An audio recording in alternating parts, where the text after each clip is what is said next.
it was thrilling to listen also a bit to the previous discussion, because it is crystal clear then that when we talk about ecosystem and alliances, one of the fundamental key prerequisites to make that happen is, of course, trust and trustworthiness. And that's in particular true when we look into IoT and next generation IoT and edge computing scenarios, of course, which rely on data sharing. And therefore, I'm more than happy that we have a great lineup here in the panel that has already been mentioned by Monique, but I'd like to stress that once more. So I'd like to welcome Sonja Zillner.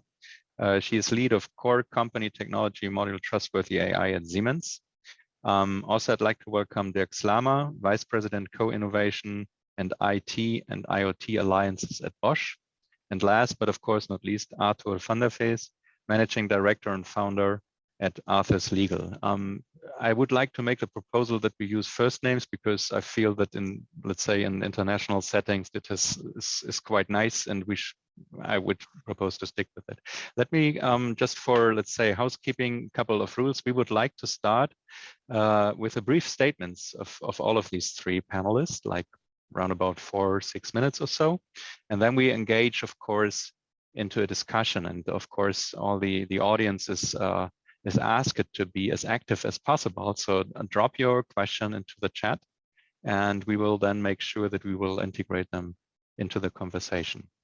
Well, saying that, I think we should not lose more time, and we should jump right in. Boris, thank you very much. And of course, thank you, Piers, Max, Rolf, and others for the invitation. Really happy to be here. I will try to, as same as the others, start with an introduction of 4 or 5 minutes, Boris, as you mentioned, but I think a couple of slides help out. I will not go through them all. I think currently we are talking in another way of looking at the FireChat report is looking from connectivity currently, where mostly we have siloed approaches, and towards the federation, which we could call interconnectivity. And we're not even there yet at hyperconnectivity, but then if we need to have intelligence nodes, as NXP colleague just mentioned, then we get to that level. And even though I'm an attorney at law, I know it's very important to understand the technical stack. And I think I want to show it because the balance of this is going to change if we come from connected to interconnected to hyperconnected. Because indeed the computing will be moved to a sensor side, the algorithms will run in the sensor side, and data may stay at a particular place, right? So another thing that is very important is, but I will go very quickly here because it's already been acknowledged that functional itself is nothing, doesn't mean it works. So if it functions, it doesn't mean the system works. The non-functionalities, what if things go wrong, on security, on safety, on privacy, on data management, on accountability. So how do you fix it? How do you help out in remediating those kind of things are very important. And with that, we can avoid going and moving to responsibility and liability. And as a lawyer, I actually prefer to help out in making those accountable systems all the way up. So these are not problems, even though still read sometimes that trust and privacy and security is seen as a problem and an inhibitor, and even as a hampering of innovation. I totally don't agree. I think actually it's the other way around. It's absolutely an essential. It's a solution, and it's definitely not a problem. So when we move into more this swarming, as Max mentioned, and also to intelligence or at least AI at the edge, as also mentioned by Martin. That means also that we need to start, and I'm not talking about 1 or 2 devices, but about, let's say, thousands of hundreds of thousands. We need to then look in those trust elements all the way at the component, the sensor, and the device level, because that particular sensor or device may need to communicate, interact with the others in an interoperable way. So we need to, for instance, just an example, think about interoperable security.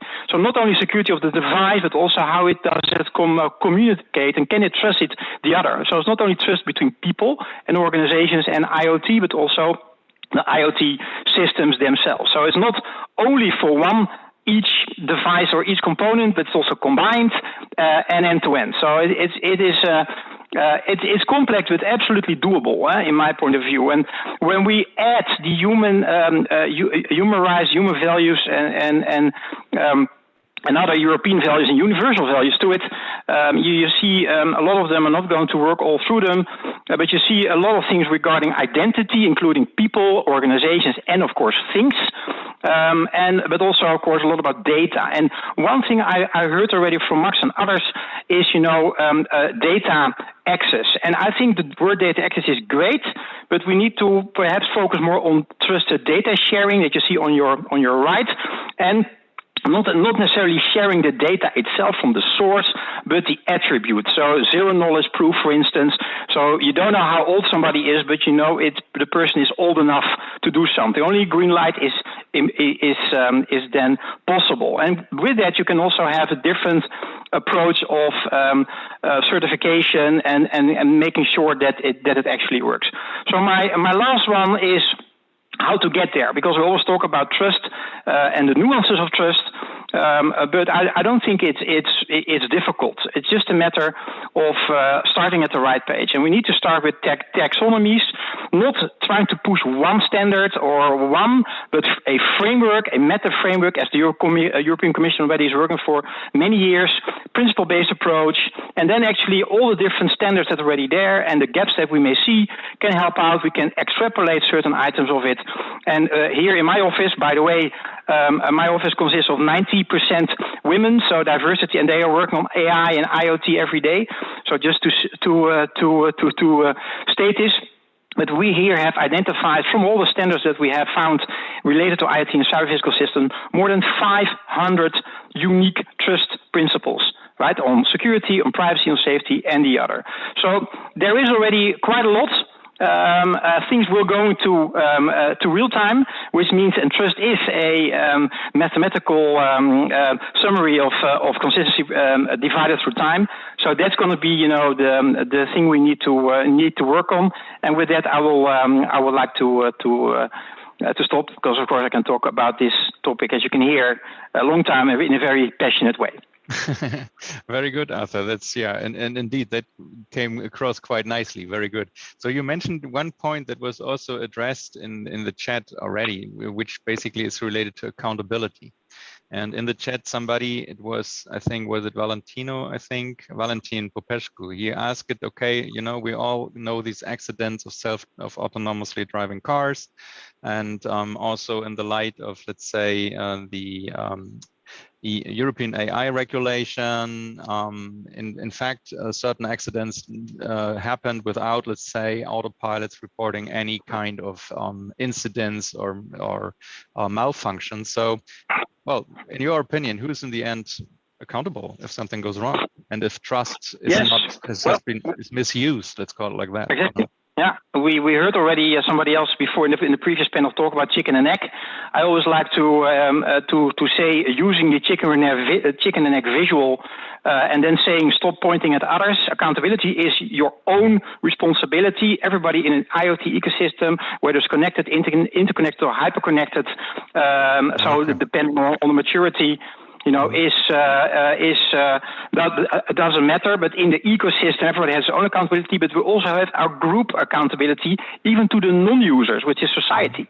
And in Planet is also a non-user, as we heard already, and green and sustainability, I didn't talk about it, was one of my slides. So when we talk about who is responsible, pointing fingers and saying, no, what we saw with the accident last week, immediately that somebody says, yes, but the autopilot was off. Well, first of all, I'm very interested to understand why a company knows that, and whether we should trust that statement, because when did they look at it? Just before the crash or just after the crash, right? And that could be so I don't think it should be one organization that takes care of it, and at the Alliance for Internet of Things Innovation, AOTI, we have worked on a risk spectra, so not one spectrum but multiple, already 15 layers, that we try to map risk classification, and it does include the AI perspective, and you will definitely immediately see that there are multiple stakeholders, and you can't point to the other. You need to point to yourself first,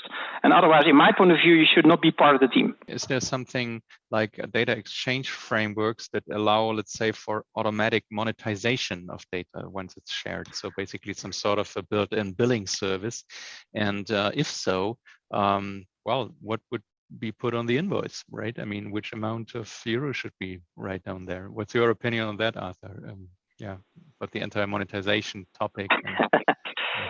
Yeah, so it's of course easy. The question is easy. The answer is very extensive. So I'm not able to answer, unfortunately, everything. But just a couple of thoughts. First of all, data is not a four-letter word. We have raw data, but if we can already on that level make it have the principle of data minimalization in, then already we are, are taking away a lot of issues regarding security, privacy, safety, and even our sovereignty, both our self-sovereignty, right, but also of our society. So that's the first one. So secondly, if you structure data, then it's called information, and I mentioned attributes. Attributes is just another name of a new layer of information, and that is, I think, very important. Instead of sharing data and then you don't know what the other is doing with it, why not getting a query in and you don't need to do that manually, query in, and then the particular answer is being provided, which can be, of course, and should be an evidence-based approach. With that, we are avoiding sharing data that you only want for a particular answer, and then it's gone, right? Because it's digital, and when it's digital, it means it can be copied indefinitely. And let's face it, nobody is that good currently at deleting data. We would like to keep it. It's addictive for later, and I think we really should focus on creating. It sounds a little bit strange, but creating as little data as possible, and of course as much as necessary. This is, I think, an essential point. Then on the sharing, it's not only about the data, whether you can trust the data, right? So it's coming from the information, the attributes coming from the right source, and then if you need other sources to come to an appropriate level of trust, because that is what I think quite important. The level of trust is different. It's contextual, right? And I would like to refer, I'm a lawyer, I'd like to refer to Article 32 and 25 of the GDPR. There's a formula in that. It's very nicely written formula, and basically it's continuous, appropriate, contextual, dynamic accountability. So it depends on the context, and I will give you one puzzle with you. Perhaps you can think about that, or the other colleagues here in this panel. We're not only looking at the intended use of a application, right? We also talk about the expected use, because we're certifying only on intended use, even though we know it's going to be used for something else, which we see now a lot of times. Then I think we're also accountable to take care of the expected use. But hey, there's a third one. There's an actual use as well, which means that the repurposing of systems or devices that we also need to think about. So I have intended use, expected use, and actual use that we also need to take into the equation. Looking back to the data sharing, this is a very interesting way of trying to plot what kind of data you need from which stakeholders, what the values are, because data is not. Is also it's a means, it's value. For somebody it's only a means. For the other, like raw material. For the other one, it's a value, and that I think with value models, and then indeed a business model, you can add it to the equation. Whether you want to convert it into money or impact, it's up to the ecosystem. Very good. Yeah. So we are already, let's say, 1:45, but since we were forced to start 5 minutes later, I'll take the same, let's say, right to do that as well. So because, and I want to use this little additional amount of time to ask everybody for a closing statement, but also asking you to, in this closing statement, refer to, let's say, a point that was raised at least in 2 questions in the chat, which I like very much, to be honest, because it's a cool one. So what about measurability of trustworthiness? So can we measure trustworthiness. And I'd like to start, Sonja, with you, if you may. So what's your opinion on that? Yeah, I think, so basically to sum it up, I think it is central that technical disciplines are working together because trustworthiness can only be reached on a system level. So basically we need to understand the interaction, how to design the product, and understand how it will be used. In terms of measurable, we need to have benchmarks in place on a technology component level, like the robust AI algorithm, but also on the system level, and they can be quantitative and qualitative. In terms of measurable, I think this will be central in order that we have like benchmarks and KPIs that we can communicate forward. I do not think that all of the KPIs and benchmarks will be measured in numbers, but that you need to communicate, you need to explain the algorithm, you need to convey the message to, for example, a safety person. But in general, both is yes, we need to put forward more energy also to work on this. Okay, very good. Yeah, then Dirk, your opinion on that, or combined also with a final statement from yourself, Dirk. I think at the end of the day, it's going to be a measure of success, and I think it's a super important topic, and I hope from an EU point of view, we can measure this success by making sure that digital trust really becomes an essential success factor and USP for what we're doing. Sounds good. Yeah, very good. Arthur, what are your thoughts on that? Yes, already Sonja mentioned already quantifying quality. So a qualitative approach is still difficult to get it into binary numbers. So that means that still the human feel, also things we don't see, like a spectrum, right? We only see a little part of the spectrum or the light spectrum. Will continue to be a combination. So both on the technical side, try to quantify quality, and on the human side, I have one principle that I want to add to this, which probably nobody have thought about yet, or perhaps you did. You know, the main trust principle, in my point of view, in the digital age, is the principle of no surprises. It's a very nice validation tool that you can also explain to any CEO, manager, or any person at the public and private sector. You know, nobody likes surprises, and it's a very nice validation tool at the end that you can ask, you know, so what kind of surprises can we expect? And then they say, yeah, this and that, but we have our terms and conditions sorting out, pushing away our responsibility. You know, then at least you can have a debate about it. But so no surprises. Yeah, that's a cool thing, because I mean, it would really, this point would really qualify for another hour of discussion, because in the chat there was a question like, how do we balance, let's say, innovation and sticking to controls, right? I mean, if the big innovators probably did not stick too much to, let's say, existing frameworks and thought of out of the box.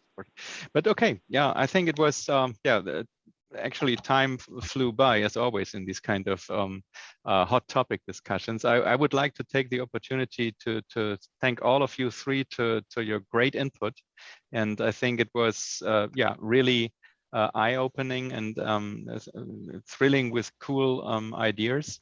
I'm really much looking forward to continuing this discussion. I think this will of course not be the last panel on this topic, and also not the last panel in this, let's say, environment and context. So thank you all very much.